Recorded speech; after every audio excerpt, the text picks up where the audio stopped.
يومك للشعب ودادا ليكن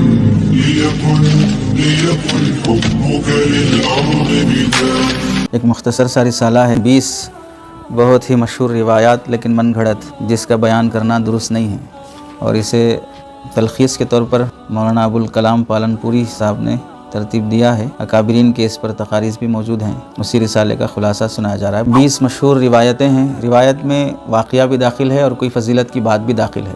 دونوں باتیں داخل ہیں، مشہور ہیں، چاہے عوام کی زبان پر ہو یا خواص کی زبان پر ہو، جانتے ہوں یا نہ جانتے ہوں، عمدن ذکر کرتے ہوں، غلط فہمی میں ذکر کرتے ہوں، بہر صورت یہ باتیں من گھڑت ہیں. اور اللہ کے نبی علیہ السلام کی طرف جھوٹی بات منسوب کرنا جان بوجھ کر ہو یا انجانے میں ہو، بہر صورت جائز نہیں ہے، گناہ کی بات ہے. جس چیز کے بارے میں معلوم ہو جائے بالخصوص کہ یہ بات آپ علیہ السلام سے ثابت نہیں ہے. علماء اکرام جو کسی مسئلے کو فضائل کی باتیں نقل کرنا بڑا آسان ہے، لیکن اس فضیلت کی تحقیق کرنا، کسی مسئلے کی تحقیق کرنا، اسے مدلل کرنا کوئی آسان کام نہیں ہے. آدمی محقق ایسے ہی نہیں بنتا ہے. تو یہ جو باتیں سامنے آ جائیں تو پھر اسے بیان کرنے سے احتیاط کرنا چاہیے. اور جو وضاحت کرتے ہیں کہ بھئی یہ باتیں من گھڑت ہیں، درست نہیں ہیں بیان کرنا، تو ان کو اپنا محسن سمجھنا چاہیے، اس واسطے کہ یہ علماء ہمیں حرام بیان کرنے سے بچا رہے ہیں کہ ان کی وجہ سے ہم ایک جھوٹی بات، من گھڑت بات آپ علیہ السلام کی طرف منسوب کرنے کے گناہ کے مرتکب ہونے سے بچ رہے ہیں. ہر اچھی بات آپ علیہ السلام سے ثابت ہونا ضروری نہیں ہے، لیکن جو بات بھی آپ سے ثابت ہے وہ اچھی ہے. تو یہ سمجھنا چاہیے کہ بھئی اتنی اچھی بات آپ علیہ السلام کیسے نہیں بول سکتے. تو یہ تو الزام ہو گیا آپ علیہ السلام پر کہ نعوذ باللہ آپ اپنے تبلیغ کا کام پورا نہیں کر سکے. فما بلغت رسالتا، آپ نے اپنی رسالت کی تبلیغ صحیح نہیں کر پائے، نعوذ باللہ.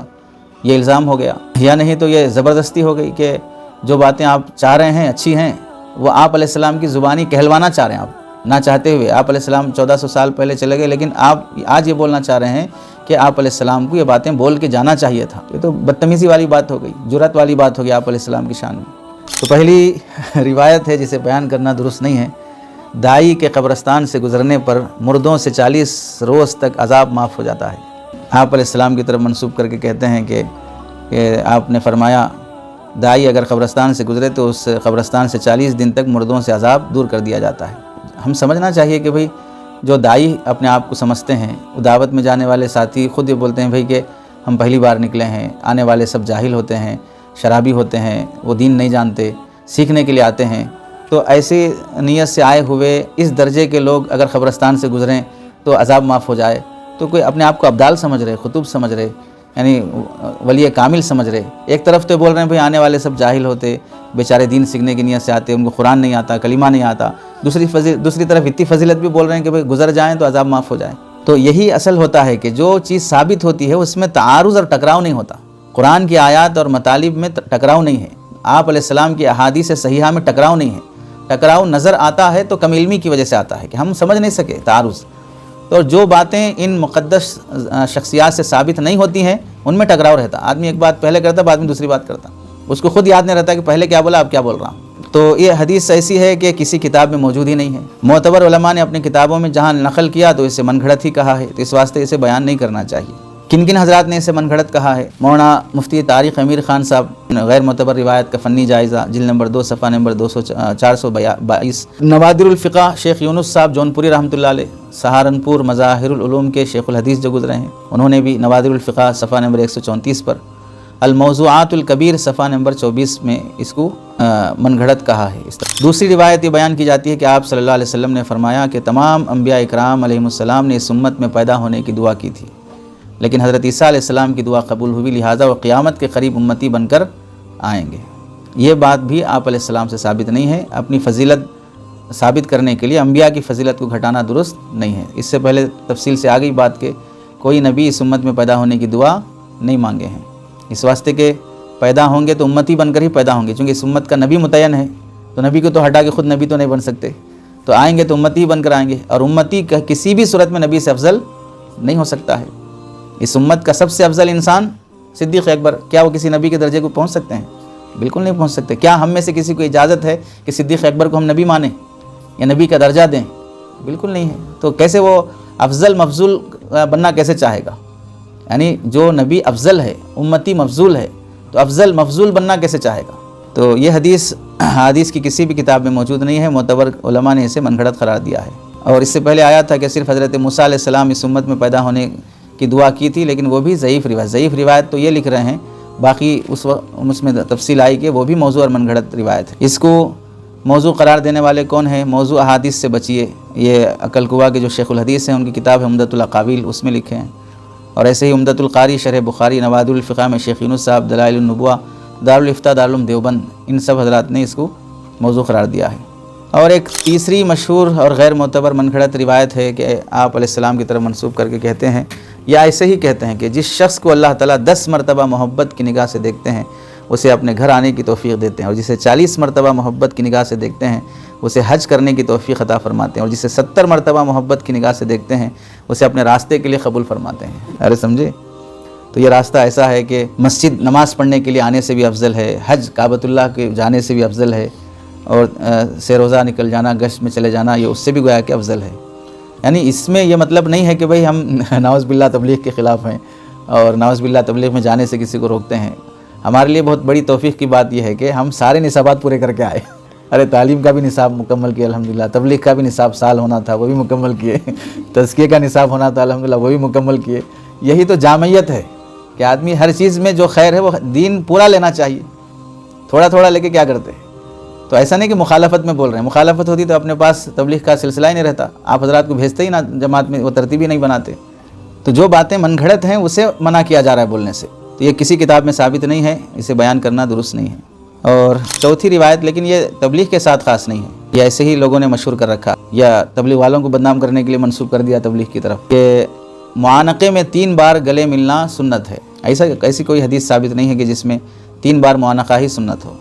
معانقہ آنقہ یعانق باب مفعلت سے ہے، ایک بار آپس میں ایک دوسرے کی گردن ملنا بس کافی ہے، 3 بار ملنا اگر دیکھا جائے تو یہ سنت ہی نہیں ہونا چاہیے، 1 مرتبہ ہی سنت ہے، 3 مرتبہ نہ مصافہ سنت ہے نہ 3 مرتبہ معانقہ سنت ہے۔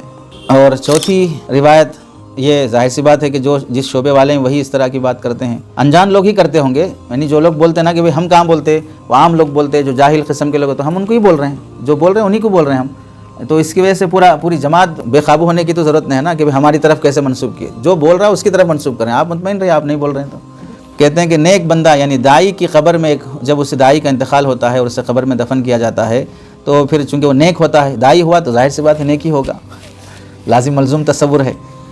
تو جب قبر میں دفن کیا جاتا ہے تو ایک حور اس سے ملنے کے لیے آئے گی اور اس کے گردن میں موتیوں کا ہار ہوگا، اور یہ قبر میں دونوں، یہ حور اور یہ داعی دونوں آپس میں کھیلیں گے، اور کھیل کود میں اس کا ہار ٹوٹ جائے گا، جو ہار کی موتیاں چننے میں مصروف رہے گا یہ داعی، اتنے میں قیامت قائم ہو جائے گی۔ یعنی قبر کا جو عالم برزخ ہے کیسے گزر گیا اسے پتہ بھی نہیں چلے گا، اللہ ایسی راحت کے ساتھ عالم برزخ اسے پار کرا دیں گے۔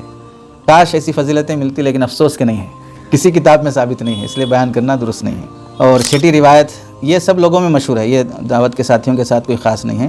ناخن کاٹنے کا مسنون طریقہ عام طور پر لوگوں میں مشہور ہے، یہ کہ یہ باتیں تو بعض کتابوں میں بھی لکھی ہوئی ہیں، اہل حق علماء کی کتابوں میں بھی لکھی ہوئی ہیں، بعض لوگ اس کے پرچے بنا کے بانٹتے بھی ہیں، دیواروں پہ لگاتے ہیں۔ علامہ شامی رحمۃ اللہ علیہ نے بھی کافی تفصیل سے بحث، اسی لیے افتاء ڈھنگ سے جو کرتے ہیں، آن لائن مفتی نہیں، آن لائن مفتی کا تو شاید اعتبار کرنا بھی مشکل ہے، محنت سے جو مفتی بنتے ہیں انہیں اگر فقہ و فتاویٰ کی کتابیں بھی صحیح پڑھ لیں تو اس میں ساری باتیں فقہا نے امت پر احسان کیا ہے۔ علامہ شامی رحمۃ اللہ علیہ نے بھی کافی تفصیلی گفتگو کی ہے۔ تو عام طور پر مشہور ہے کہ پہلے دائیں ہاتھ کی شہادت کی انگلی کے ناخن کاٹا جائے، یہاں سے ابتدا کریں، پھر اس کے بعد درمیانی، اس کے بعد اسی طرح آخر تک یہاں تک آئیں، پھر اس کے بعد بائیں ہاتھ کی چھوٹی انگلی سے شروع کریں، یہاں سے ہوتے ہوئے آگے، پھر اس انگوٹھے پہ آگے، پھر دائیں ہاتھ کا انگوٹھا، یہ ناخن کاٹنے کا طریقہ ہے۔ کسی حدیث کی کتاب میں موجود نہیں ہے اور کسی حدیث سے اس طرح کا طریقہ ثابت نہیں ہے، آپ علیہ السلام کی طرف منسوب کر کے اسے سنت قرار دینا یہ غلط بات ہے۔ ظاہر سی بات ہے کہ بھئی اتنی چھوٹی چھوٹی باتوں میں اسلام انسان کو تنگ نہیں کرتا ہے کہ یہاں سے کاٹو تو وہاں سے کاٹو تو یہاں سے سنت، ایسا کوئی ناخن کاٹنا سنت ہے، بس کیسے بھی کاٹو۔ 7ویں بات ہے کھانے کے شروع اور آخر میں نمک کھانا، آپ علیہ السلام کی طرف منسوب کر کے کہ جب کھانا کھاؤ تو نمک سے شروع کرو اور نمک پر ختم کرو، اس لیے کہ نمک میں 70 بیماریوں سے شفا ہے۔ بی پی آ گئی تو پھر کیا ہوگا، وہ بھی تو خود ایک بیماری ہے، حدیث کی کسی کتاب میں موجود نہیں ہے۔ جن علماء نے بھی باتیں نقل کی ہے انہوں نے سب اس کو من گھڑت قرار دیا ہے۔ حوالے کے طور پر دارالفتہ دارالعلوم دیوبند سے بھی یہ سوال ہوا، غیر معتبر روایت کا فنی جائزہ اس کتاب میں بھی، دارالفتہ جامعہ علوم اسلامیہ بنوری ٹاؤن سے بھی اس کا جواب طلب کیا گیا، موضوع احادیث سے بچیے۔ تنزیہ الشریعہ میں بھی ہے، اللہ علی المصنوعہ علامہ عبدالحی لکھنوی کی ہے، امداد الفتاویٰ حضرت تھانوی کی ہے، ان سب میں اس کو سنت سے نفی کی گئی کہ سنت نہیں ہے۔ اور 8ویں روایت ہے، یہ تو ہمارے تبلیغی ساتھیوں سے ہی متعلق ہے کہ آپ علیہ السلام کی طرف منسوب کر کے کہتے ہوں یا ایسے ہی کہتے ہوں، جو شخص اللہ کے راستے میں نکلتا ہے تو اس کے گھر کی حفاظت کے لیے 500 فرشتے اللہ تعالیٰ معمور فرماتے ہیں۔ تو جب 40 دن کے نکلے تو اتنی فضیلت ہے، تو اب 1 سال کے لیے نکلے تو پھر 5000 فرشتے آنا چاہیے، اور پھر 8 سال کے لیے نکلے تو پھر کتنے ہزار فرشتے آنا چاہیے۔ تو یہ حدیث بھی ثابت نہیں ہے، اس واسطے کہ فضائل بیان کرنے والے آپ علیہ السلام ہیں۔ ہمیں سمجھنا چاہیے کہ فضیلت ہم میں سے کوئی اپنی طرف سے گھڑ کر فضیلت بیان نہیں کر سکتا، بیان کرنے والے آپ علیہ السلام ہیں۔ آپ علیہ السلام کے زمانے میں مروجہ دعوت تبلیغ نہیں تھی، جب یہ نہیں تھی تو فضیلت وہاں سے یہاں فٹ نہیں کی جا سکتی مروجہ عمل پر۔ فی نفسی موجودہ تبلیغی نظام بہت بہترین ہے، اس میں جانا چاہیے اور جاتے بھی ہیں، کسی کو ہم منع نہیں کرتے اور کسی کو روکتے بھی نہیں ہیں، نہ اس کے بارے میں کبھی مذمت کرتے ہیں۔ تبلیغی جماعت سے متعلق کبھی مذمت نہیں کیے، جو باتیں بولی جا رہی ہیں اس کے متعلق گفتگو کی جا رہی ہے، اور ان باتوں پر تبصرہ کرنا علماء کا کام ہے، صحیح غلط کا فیصلہ کرنا علماء کا کام ہے۔ تو کسی حدیث کی کتاب میں موجود نہیں ہے، اس واسطے اسے بیان کرنا درست نہیں ہے۔ اور یہ بات بھی مشہور کر رکھی ہے ساتھیوں نے کہ آپ علیہ السلام کی طرف منسوب کر کے کہ جو عورت نیک ہو اور دینی کاموں میں اپنے خاوند کی مددگار ہو، ایسی عورت اپنے خاوند سے 500 سال پہلے جنت میں جائے گی۔ تو 500 سال شوہر باہر کھڑا رہے گا، کیا مطلب؟ جب وہ نیک کاموں میں معاون ہے تو وہ بھی نیک بن گیا ہے تو وہ بھی تو اسے بھی تو جانا چاہیے جنت میں۔ کتنا مشہور کر رہا ہے عورتوں کو خوش کرنے کے لیے، بس ختم۔ اسی لیے ہم نے لقب دیا تھا خطیب النساء، خطیب المستورات والبنات، کسی کتاب میں ثابت نہیں ہے۔ جب ہم بات سے متعلق بات کرتے ہیں تو بات ہی ہونا چاہیے، ذات مراد نہیں ہونا چاہیے، کسی کی ذات منسوب نہیں ہے، ادھر بات منسوب ہے کہ بات من گھڑت ہے۔ جب بات سے متعلق گفتگو تو کسی کی ذات پیش نظر ہی نہیں رہتی کہ ہم کس کو بول رہے ہیں، کسی کو نہیں بول رہے ہیں، ہم اس بات سے متعلق گفتگو کریں گے، بات ثابت نہیں ہے، بس ختم۔ بریلوی بھائیوں کے یہاں مشہور ہے ایک روایت، ہم نے بچپن میں پڑھی تھی، شروع میں ابتدائی تعلیم بریلویوں کے صدقے سے ہوئی تھی تو وہاں کی کمزوریاں بھی جانتے ہیں۔ تو مرحبا بالقائلین عدلا و مرحبا بالصلاۃ اہلا و سہلا، اذان سننے پر جو بندہ یہ پڑھتا ہے تو اللہ تعالیٰ اس کے لیے 20 لاکھ نیکیاں، 20 لاکھ گناہ معاف کرتے ہیں اور 20 لاکھ درجے اس کے بلند کرتے ہیں۔ جب اتنا ثواب مل گیا تو نماز کا آئے گا، پھر یہ دعا سیکھ لے گا، بس ختم، بیٹھے بیٹھے پڑھتے رہے گا جب بھی اذان ہو۔ من گھڑت بات ہے، کسی حدیث میں ثابت نہیں ہے، جن علماء محققین نے اسے موضوع قرار دیا ہے۔ 11ویں مشہور اور من گھڑت روایت ہے، اس پر بھی غالباً آئے گی گفتگو، کہ آپ علیہ السلام کی طرف منسوب کر کے یا ایسے ہی کہتے ہیں کہ اللہ تعالیٰ اپنے بندوں سے 70 ماؤں سے زیادہ محبت کرنے والے ہیں۔ 70 کی قید کے ساتھ کسی حدیث میں ثابت نہیں، اللہ تعالیٰ بہت محبت کرتے ہیں اپنے بندوں سے۔ 70 کا لفظ تو ایسے ہی مبالغے اور کثرت کو بتانے کے لیے کیا جاتا ہے، باقی اس طرح کی بات کسی حدیث سے ثابت نہیں ہے۔ ہاں بے حد محبت فرماتے ہیں، اس کے واقعات بھی ہیں۔ صحیح بخاری میں بھی روایت ہے کہ آپ صلی اللہ علیہ وسلم نے ایک موقع پر، مروی ہے کہ کچھ قیدی لائے گئے، قیدیوں میں سے ایک عورت کسی کو تلاش کر رہی تھی، اچانک اسے قیدیوں میں ایک بچہ مل گیا، تو اس نے اس بچے کو چمٹا لیا اور اسے اٹھا کر دودھ پلایا۔ تو آپ صلی اللہ علیہ وسلم نے صحابہ سے پوچھا کہ تمہارا کیا خیال ہے کہ عورت اپنے بچے کو آگ میں پھینک دے گی؟ تو صحابہ نے عرض کیا، خدا کی قسم جہاں تک ہو سکا یہ اسے نہیں پھینک سکتی۔ تو آپ علیہ السلام نے فرمایا، جس طرح یہ عورت اپنے بچے پر مہربان ہے، اللہ تعالیٰ اس سے زیادہ اپنے بندوں پر مہربان ہے۔ بخاری کی روایت ہے۔ تو ماں جتنا اپنے بچے کو چاہ سکتی ہے، اللہ بندے کو اس سے زیادہ چاہتے ہیں۔ تو کثرت تو ہے لیکن تعداد کے ساتھ نہیں کہ 70 ماؤں کے برابر چاہتے، 80 ماؤں کے برابر نہیں چاہتے، 100 ماؤں کے برابر نہیں چاہتے، ایسا مراد نہیں ہے۔ اگر کسی کو یہ عدد کا معین نہ ہونا ملحوظ رہتا ہے تو پھر ٹھیک ہے، بولنے کی گنجائش ہو سکتی، کثرت بتانا مقصود ہے۔ اور یہ روایت بھی مشہور ہے ساتھیوں کے درمیان کہ ایک آپ علیہ السلام کی طرف منسوب کر کے فرماتے ہیں، جب بھی گشت یا فکر والی بات ہوتی ہے کہ اللہ کے نبی نے حضرت علی رضی اللہ تعالیٰ عنہ سے فرمایا کہ اے علی، اگر ایک شخص کو بھی اللہ تیرے ذریعے سے ہدایت دے دے تو تیری نجات کے لیے کافی ہے۔ غلط بات ہے، نجات کے لیے آدمی خود عمل کرنا پڑے گا، دوسرا ہدایت پہ آ گیا اور خود آوارہ رہے تو کیسے نجات مل جائے گی؟ ہاں یہ بات ہے کہ حضرت اللہ کے نبی علیہ السلام نے فرمایا کہ اگر کسی شخص کو تمہارے ذریعے سے ہدایت مل جائے تو تمہارے لیے سرخ اونٹوں سے افضل ہے۔ یہ حدیث تو ثابت ہے، بخاری سے ثابت ہے۔ سورج کی روشنی جن جن چیزوں پہ پڑتی ہے ان سب میں افضل چیز کسی کا تمہارے ذریعے سے ہدایت پر آ جانا، یہ بھی ثابت ہے۔ لیکن نجات کے لیے کافی ہے ایسا نہیں ہوگا، نجات کے لیے کافی تو خود کا عمل ہے۔ اور 13ویں روایت ہے کہ جو کہی جاتی ہے کہ آپ علیہ السلام کی طرف منسوب کر کے یا ایسے ہی کہ دین کی محنت کے بعد، دین کی محنت سے مراد تو ظاہر سی بات ہے وہی رہتا ہے، دعوت و تبلیغ اور گشت بالخصوص۔ تو گشت کرنے کے بعد جو نماز پڑھی جاتی ہے اس نماز کا ثواب 7 لاکھ نمازوں کے برابر ملتا ہے۔ تو اس کو علماء نے من گھڑت قرار دیا، دارالعلوم دیوبند کا اور دارالعلوم وقف کا ان حضرات نے بھی جب پوچھا گیا تو اس کو من گھڑت قرار دیا ہے، ثابت نہیں ہے۔ اور ایک بات تو بڑی مشہور ہے کہ آپ علیہ السلام کی طرف منسوب کر کے کہ اللہ کے راستے میں نکلنے والوں کی دعائیں ایسی قبول ہوتی ہیں جیسے کہ بنی اسرائیل کے انبیاء کی دعائیں قبول ہوتی تھیں۔ یہ بھی کسی حدیث سے ثابت نہیں ہے، بیان کرنا درست نہیں ہے۔ حدیث جو آئی ہے وہ اس سلسلے میں آئی ہے کہ اللہ کے راستے میں جہاد کرنے والا اور حج عمرہ کرنے والا یہ لوگ اللہ کے وفد ہیں، الحاج والمعتمر وفد اللہ، اللہ کا وفد ہیں، جب یہ اللہ کو پکارتے ہیں تو اللہ ان کی سنتے ہیں، اور جب مانگتے ہیں تو ان کی عطا کرتے ہیں، تو ان کے بارے میں ہے، اس متعلق نہیں ہے۔ اور 15ویں روایت ہے، یہ بھی بہت مشہور ہے، بولتے ہیں آپ لوگوں نے ہو سکتا ہے کہ بولا ہو، شاید کوئی کم بچا ہو جو بولا نہ ہو، جس کے دل میں رائی کے دانے کے برابر ایمان ہوگا اللہ تعالیٰ اس کی اس دنیا سے 10 گنا بڑی جنت دیں گے۔ بے شرموں کو شرم تو نہیں آتی ہے۔ یہ روایت ان الفاظ کے ساتھ کسی کتاب میں موجود نہیں ہے، بطور حدیث کے آپ علیہ السلام کی طرف منسوب کر کے بیان کرنا درست نہیں ہے۔ ثابت کس طرح سے ہے؟ بخاری اور مسلم میں 2 الگ الگ حدیثیں ہیں اور مضمون دونوں کا الگ الگ ہے، وہ بیان کر سکتے۔ کیا ہے پہلی حدیث؟ کہ جس کے دل میں رائی کے دانے کے برابر بھی ایمان ہوگا، آپ صلی اللہ علیہ وسلم کی شفاعت کی وجہ سے اللہ تعالیٰ اس کو قیامت کے دن جنت میں داخل فرمائیں۔ یہاں 10 گنا کی بات نہیں ہے، رائی دانے برابر ایمان ہے تو نبی کی شفاعت کی بدولت جنت میں داخلہ ہوگا۔ بخاری شریف کی روایت ہے، حدیث نمبر 6571۔ مسلم شریف میں بھی دوسری روایت ہے، اس میں یہ ہے کہ جو شخص سب سے آخر میں جنت میں داخل ہوگا، وہاں رائی دانے کے برابر کی بات نہیں ہے، جو شخص سب سے آخر میں جنت میں داخل ہوگا اللہ تعالیٰ اس کو اس دنیا سے 10 گنا بڑی جنت دیں گے۔ تو 10 گنا بڑی جنت کی جو بات ہے وہ سب سے آخر میں جنت میں جانے والے کے لیے ہے، اور جس کے دل میں رائی کے دانے کے برابر کی بات ہے اس کے لیے مطلق جنت کی بات ہے۔ ارے سمجھے؟ تو اس کا مطلب یہ ہوا کہ جس حدیث میں 10 گنا بڑی جنت کا ذکر ہے وہاں پر رائی دانے کے برابر کا ذکر نہیں ہے، اور جس میں رائی کے دانے کا ذکر ہے وہاں پر 10 گنا بڑی جنت کا ذکر نہیں ہے۔ تو دونوں حدیثوں کو کہ ملا دیا گیا، اور اس طرح ملا کر بھی حدیث ثابت نہیں ہوتی، تبھی تو النکاح من سنتی الگ پڑھتے، پھر وقال بول کر پھر الگ سے بولتے کہ فمن رغب عن سنتی، وہ الگ حدیث ہے، یہ الگ حدیث ہے، دونوں ایک ساتھ نہیں ہے، حدیث سے ثابت نہیں ہے۔ چلیے 16ویں روایت ہے کہ کھانے کے شروع یا کھانے کے بعد میٹھا کھانا سنت ہے، نہ کھانے کے شروع میں سنت ہے نہ کھانے کے بعد سنت ہے، مل گیا تو سنت کھا لو، نہیں ملا تو خاموش اڑ جاؤ، سنت کے نام پر بھیک مت مانگو، کسی حدیث سے ثابت نہیں ہے۔ آپ صلی اللہ علیہ وسلم زندگی میں صرف ایک موقع پر کھانے کے بعد میٹھی چیز آپ سے کھانا ثابت ہے، زندگی میں صرف ایک بار، اور وہ میٹھی چیز بھی کھجور ہے بس۔ اس زمانے میں کھجور کو میٹھا کون مانتا ہے؟ کھانے کے بعد ایک کھجور لا کے دیں تو بھی بنص حدیث وہ میٹھا ہے کہ آپ نے کھجور تناول فرمایا تھا۔ تو اس کی وجہ سے ہمیشہ کی ایسی سنت نہیں بن سکتی کہ کھانے کے بعد کھانا سنت بن جائے۔ اور یہ بھی مشہور ہے، آج کل تو عورتیں بھی ویڈیو بنانے لگی ہیں برقع پہن کر، مدرسے کی بچیاں ویڈیو بنا رہی ہیں، معلمات ان کو سکھا رہی ہیں۔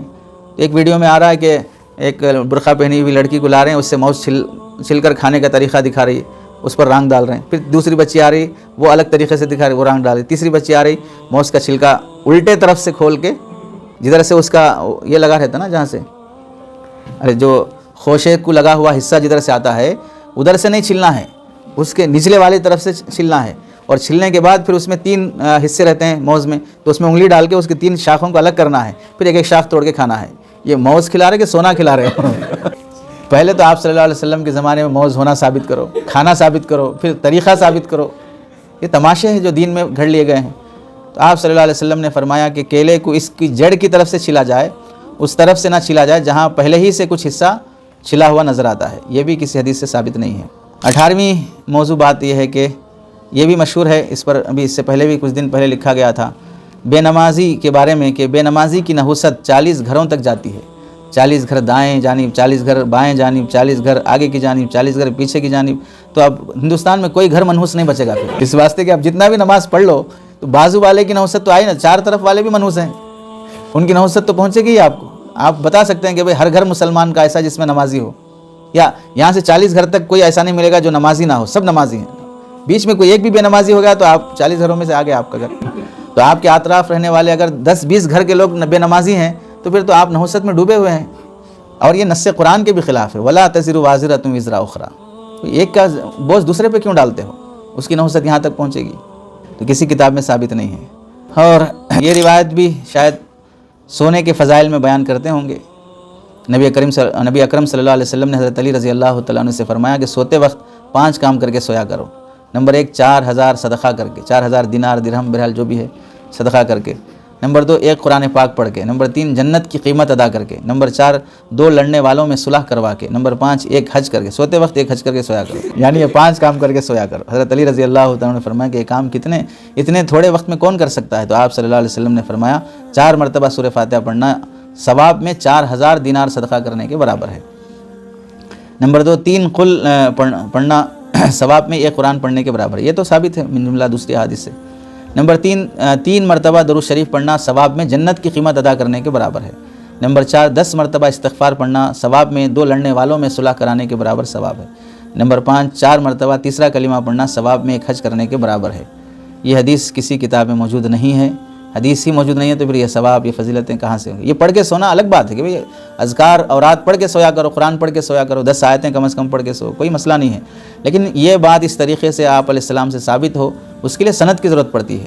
فضیلت ظاہر سی بات ہے، کوئی پروفٹ تو نہیں ہے کہ دکاندار اٹھا کے دے دے، کوئی کمپنی کوئی فیکٹری والا اٹھا کے دے دے، وہ تو آپ سے ثابت ہوگی جو بھی ہوگی آپ علیہ السلام سے۔ تو مروجہ موضوع احادیث کا علمی جائزہ اور غیر معتبر روایات کا فنی جائزہ، ان حضرات نے اس کو من گھڑت قرار دیا ہے۔ اور ایک روایت آخری جو 20 روایت میں سے ہے کہ مومن مسجد میں ایسا ہے جیسا مچھلی پانی میں، اور منافق مسجد میں ایسا ہے جیسے پرندہ پجرے میں۔ تو یہ مسجد میں ساتھیوں کو بٹھانے کے لیے شاید بولتے ہوں گے یا ایسے ہی بیان کرتے ہوں گے مسجد کی فضائل میں، یہ بھی کسی کتاب سے ثابت نہیں ہے۔ علماء نے اس کو امام مالک رحمۃ اللہ علیہ کا قول کہا ہے، اس لیے اس کو حدیث کر کے بیان کرنا درست نہیں ہے۔ حاصل یہ کہ یہ باتیں آپ علیہ السلام کی طرف منسوب نہیں کرنا چاہیے۔ اس کے علاوہ ضمنی طور پر اس کا فرق بعض علماء نے لکھا ہے کہ کھانے سے پہلے کی جو دعا ہے بسم اللہ وعلی برکت اللہ، اس میں بسم اللہ کے بعد علی کسی حدیث سے بھی ثابت نہیں ہے، بلکہ حدیث کی ساری کتابوں میں بسم اللہ و برکت اللہ ہے، بسم اللہ و برکت اللہ۔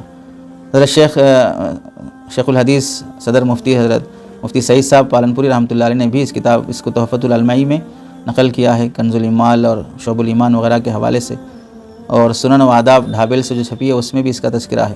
بسم اللہ وعلی برکت اللہ صحیح اس واسطے نہیں ہے کہ اس کے متعلق یہ دعا 3 معتبر کتابوں میں ہے، لیکن کیوں صحیح نہیں ہے اس کا بہتر جواب تفسیر مظہری، حسن حسین اور صلاح المؤمن ان سب کے حوالے سے لکھا ہے ان حضرات نے کہ علی کہیں پر بھی ثابت نہیں ہے۔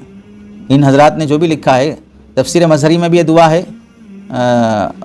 مستدرک حاکم کے حوالے سے لکھا ہے، اور حسن حسین جو کتاب ہے دعاؤں کی اس میں بھی ایک کتاب ہے، اس میں مستدرک حاکم کا حوالہ ہے۔ صلاح المؤمن دعا مومن کا ہتھیار ہے، اس میں بھی مستدرک حاکم کا حوالہ ہے، لیکن مستدرک حاکم میں جو دعا ہے وہ علی کے بغیر ہے، اور ان سب حضرات نے اسی کا حوالہ دیا لیکن علی کے ساتھ لکھا ہے۔ اور غیر معتبر روایت کا فنی جائزہ ان صاحب نے بھی اس پر تبصرہ کیا ہے۔ کھانے کے بعد کی جو دعا ہے الحمدللہ الذی اطعمنا وسقانا وجعلنا من المسلمین، اس میں وجعلنا کے بعد من کسی بھی حدیث سے ثابت نہیں ہے، بلکہ ساری معتبر کتابوں میں من کے بغیر ہے، الحمدللہ الذی اطعمنا وسقانا وجعلنا مسلمین، تو من کے ساتھ نہیں پڑھنا چاہیے۔